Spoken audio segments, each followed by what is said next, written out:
We have got a penny box to hunt for you guys today. I want to thank Steve, who traded me this penny box from Philadelphia for a penny mat for allowing me to hunt it on my channel. Now this comes from zip code 19040. Let's see if we can score lots of Wheaties.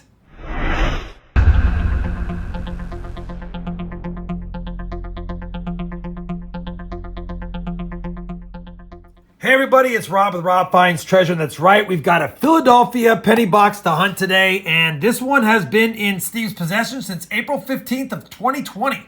So quite a bit of time. He said he had quite a few boxes that he picked up before the coin shortage and wanted to know if I could use some to hunt, since I love my Northeast type penny boxes, or at least ones near the Philadelphia Mint, mainly because I get to hunt them for a lot of the varieties I don't get to see too many of in my area, being closer to Denver. So once again, thank you, Steve. I'm looking forward to hunting this box. It has not been opened because Steve was able to see from the holes in the bottom that it was a circulated box.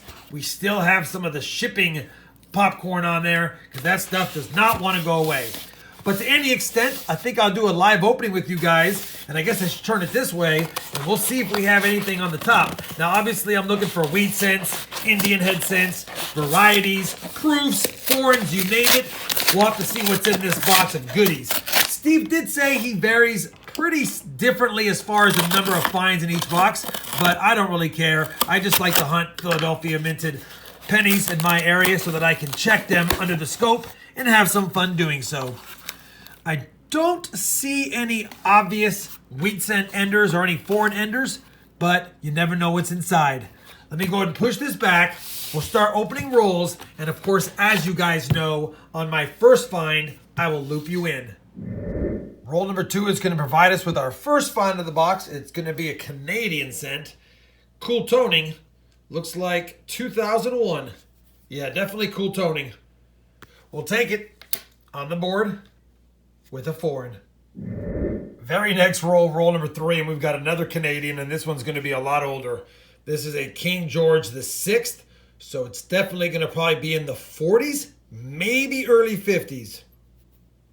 1947, and it's a 1947 with the maple leaf on it. There's a couple different kinds that year. So that's the 1947 with the maple leaf. And if I recall, on the 47, you also either have a blunt 7 or a pointed 7.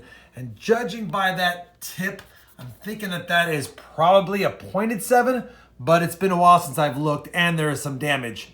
Either way, 1947 Canadian cent with the maple leaf. We'll take it. First oldie of the box is a Canadian. We're on roll number 4, and we're going to score our first wheat cent of the hunt. Looks pretty old, and I saw the 4 in front, so I picked the camera up, and this is going to be a 1940 Philadelphia. And you know what? It's not in that bad a shape. Pretty decent detail overall. I will take that 1940s wheat cent to kick off the Wheaties. Same roll, we're going to have another foreign, and this one's going to be from Bahamas. It's got that starfish on the back, the classic 1 cent. And here's the obverse. Commonwealth of the Bahamas, 2006, I believe, and it is. Gotta love it. Forward, upward, onward, together. Can't get mad at that. Beautiful Bahamian shield there. Great, great design. Man, it's lovely. All right, third foreign, couple of moderns, and an oldie. Still the same roll. We've got a wheat cent. I just scoped this 1971 to see if it was the DDO. It wasn't, but I'm going to keep it because it's nice. But let's go ahead and check out this wheat cent, the second of the hunt, and it doesn't look too bad a detail either. That's because it's a 57D. 57D to go along with the 1940. 2 wheat cents, 3 foreigns. Roll 5, Canadian number 3, foreign number 4, 1976. Roll number 6, wheat cent number 3, obverse facing, nice 1953 Philly, second from the 50s. We're on roll number 9, and I'm almost done with the roll, and I've got a 1960D under the scope, and it's pretty beat up as far as the toning and coloring on it, like it's been held in grease and residue and you name it. But I got it under the scope, and we have got an RPM. That is a D over D. You can see the outline of the D below it. And I did a little research, and we've got the RPM number 60. And if I show a picture of the RPM 60 next to it, you can clearly see that it's got that D there and a little bit of the hook on it right here. And that's exactly what we got right here. Now the condition is terrible, but the detail is great. But it has environmental damage, and this is not going to be a grader because of that. The details are probably mint state, but with the environmental damage, it wouldn't receive a grade. Either way, RPM 60, I'll take it. Found in the box. Roll number 9, that's a good find. Roll number 12, wheat cent number 4, 1945, Philadelphia. Roll number 14, wheat cent number 5, obverse facing, nice 1942 Denver. Can't get mad at finding that in the box. Second oldest. Roll 20, Canadian number 4, foreign number 5, 1970. Roll number 21, wheat cent number 6, reverse facing, 1958 Denver. Roll number 24, wheat cent number 7 is going to be a 1948 with the mint mark, and that is Denver. 1948D, 7 Wheaties. Roll 25, the midpoint of the box is going to give us our 8th wheat cent, which makes a 16 in the box pace if it holds. And that's a 46 Denver. Roll number 26, just cracked it open, started to hunt it, and not too many coins later, we've got another wheat cent, and it's number 9. And this is going to be a 1940 Philadelphia again, same as the earliest wheat cent found in the box. We now have 2 of them. Well, roll 27 is going to be a doozy because we're hunting the end of the roll here, and I noticed the wheat cent, and when I went to grab it to film it, I noticed there was a discolored coin here, and this is going to be a foreign. And judging by the eagle on it, this is going to be an Österreich or an Austrian coin. Unbelievable. And it is a 5 Groschen. And I can't make out the date. Let's put it under the scope. 1955. Unbelievable. 1955, 5 Groschen from Austria. And this coin looks terrible because if I recall, I think these are minted with zinc. Could be wrong. I'll have to do a little research down the road on these to get myself re-familiar with Austrian coins. But that is a nice find. Was not expecting that. We have now 6 foreigns from 3 different countries. And we have a wheat cent. And it's number 10. Wheat cent number 10, 1945. Roll 28 is going to have wheat cent number 11, and it's obverse facing, and I saw it was a 45, I believe, or is that a 40? Confirmed, 1940. Third from that year. We thought it was third from 45. Roll 31, a dozen wheat cents.